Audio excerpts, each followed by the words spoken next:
We want to talk now about the Oklahoma Quality Beef Network program with Gant Maurer, one of our beef extension specialists. And Gant, you're kind of new to this role. Welcome aboard and tell us a little bit about what's going on. Well, thank you, Lyndall. I'm excited to be part of the Oklahoma State University family. Right now, a lot of producers are considering weaning their calves, and a lot of producers have already weaned their calves, mainly due to drought that we've had the last 2 years here in Oklahoma. A lot of producers early wean those calves to reduce a little bit of nutritional stress on their cow herd to try to maintain body condition score on those cows as they enter a cold, which is hopefully a cold winter this winter. And for those people who maybe aren't so familiar with Oqbn, let's talk about what it is in a nutshell. Right. Oqbn is the Oklahoma Quality Beef Network, and what we do is it's an umbrella program to increase value of all of cattle in the state of Oklahoma. And part of that program is a preconditioning VAC 45 program that producers can enroll their weaned calves in and take part in a VAC 45 sale. And this fall we have 8 sales at 6 different sale barns throughout the state. Okay, and you talked a little bit about weaning. What are some of the things that producers are dealing with right now as they're going through that process? Well, I think it's important for producers to look at markets and make a decision on a preconditioning program.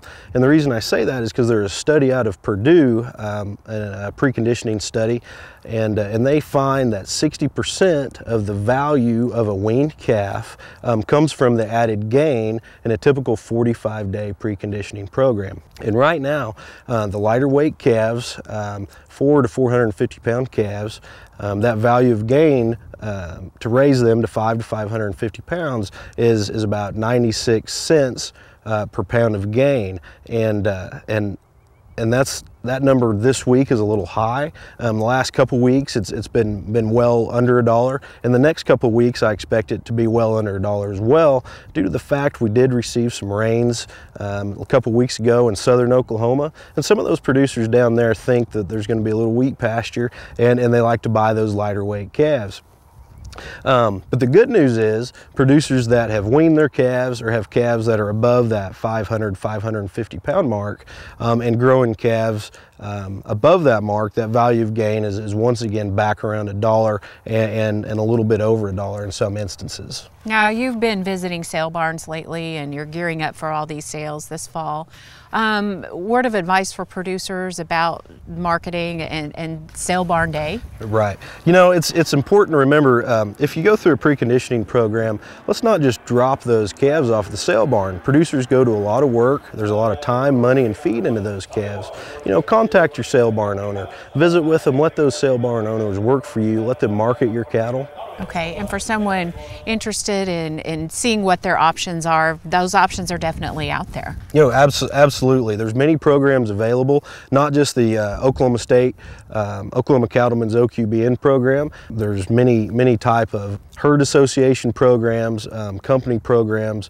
One thing that makes the Oqbn program unique is that it is a brand neutral program. We accept all brands of vaccinations are accepted, and once again, we want to increase value of all cattle. For producers interested in buying some of these Oqbn certified cattle, what kind of benefit do they get out of it? These calves are healthier. They're already broke to water bunks and feed bunks, and oftentimes they may have been implanted and dewormed. So these calves are healthier, and a lot of feedlot producers like to buy them because they can reduce their death loss from 4 or 5% and reduce that down to 1 to 2%. And that's where that premium comes from in these value-added cattle. They're willing to pay more for these cattle. And thus improve their bottom line. Thus improve their bottom line, exactly right. Less antibiotics and better growing calves in the feedlot. Okay, and finally you have those sales coming up if people are interested in those. Yep, absolutely. We have 8 sales within the state coming up, and we have several next spring, and I'd love to visit with anybody about those sales, and if they have any questions about their weaning program or if I can help them in any way. So. Okay. Gant, welcome aboard and thanks for your advice. All right, thank you, Lyndall. Okay, and for more information on Oqbn and some of those upcoming sales, or to contact Gant, you can go to a link on our website, sunup.okstate.edu.